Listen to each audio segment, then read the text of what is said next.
Não tá? Sua mãe tá vendo mosquito ultimamente.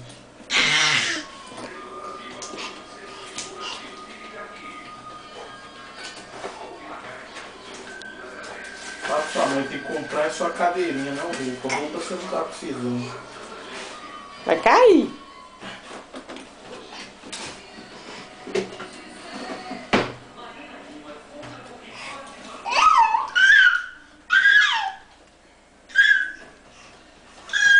Se for de boa, eu vou na vovó. Pelo menos ele faz bagunça na vovó, não fica fazendo bagunça aqui em casa.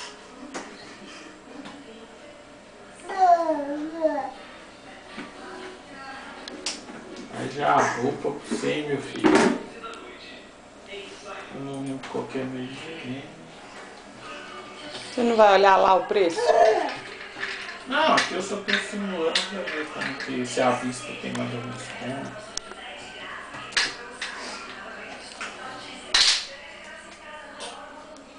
Safado!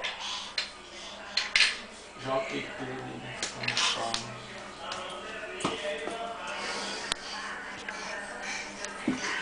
Dá tchau pra mãe. Tchau!